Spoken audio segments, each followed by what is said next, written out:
G'day everyone, Uncle Jojo here. Great to see you all again.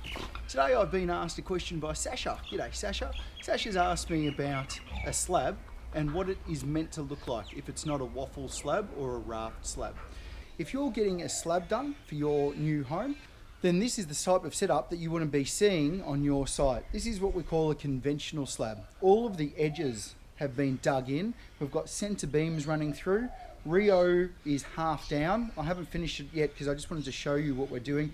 And we've got piers all the way around. A pier is a drilled hole at a certain depth and a certain width that will take extra concrete and help restrict the amount of movement that that slab has. Same principles for a garage slab as for a house slab. So the soil that we've got here is a H1 soil, or what the engineer has classed as a problem site. The reason it's a problem site is we've got a oak tree over there. It's not a very old oak tree, it's only probably about 30 years, but the roots are coming all the way through, and as the tree gets bigger, the root system is going to get bigger. So we're creating a root barrier through here, and we're going to stop any uplift that we've got as well. So here we've got a tree, but we've got roots that are coming all the way through here.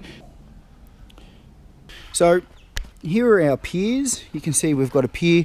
We've got 14 piers. They're 600 in diameter and they're 1.6 deep, which for my imperial friends is about 5 foot deep. We've got 14 of those piers and they're on all of this edge beam that runs all the way round. Wherever we've got those yellows is where we've got a pier. Then we've got our internal beam system. Now, all of this is soil with a sand covering over the top, and we'll wire wherever our overlaps are, and we've got that goes all the way through.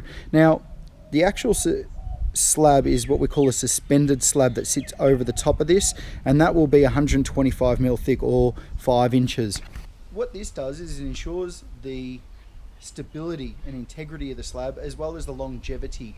If you're doing a slab for your home, then you want to make sure that it lasts the test of time and that you can pass it on to the future generations. It reduces our resources and all of that kind of jazz. If you are a first home buyer and you're getting your first slab done and you're watching that progression of your house being built, come and have a look at the slab stage. Another thing that you can do at this stage is put a hydronic heating system through. A hydronic heating system is clean, energy efficient heating that uses the thermal mass or the concrete material to heat up and then allows that heat cleanly to disperse throughout the rooms that are around that slab. More often than not, we have a lot of really big builders that don't go to this extent. They do the waffle slabs or the raft slabs. Don't get me wrong, not all builders are the same, so please be cautious of who you use for your build and understand the processes that they use as well. We've got a problem site, a H1 problem site here, so a H1 being high reactive soil and a P1 which is a problem site 1 class. So we need to make sure that we've got these piers right. They're 600 wide, which is 2 foot, by 1500 deep, which is 5 foot. So they're very big piers all the way around, and for a garden shed it might seem to be overkill, but this is a family home and they've got 2 cars to go in here. We want to make sure that it's done right. After we've done all of this, we'll also put some drainage around as well, some aggie drain all the way around, just to try and keep that water away from the slab. So Sasha, to answer your question, whenever we're doing a conventional slab, we make sure that our edge beams are to depth or deeper than what the engineers called for, and we've got all of our piers the same size or oversize with reinforcement all the way down there. So there's everything gets tied together and there's no movement of it separately. This also creates, if we've got root systems or trees all the way around, it stops any uplift of that slab as well.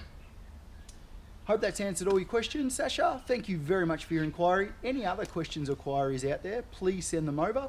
Until next time, thanks for watching and stay awesome.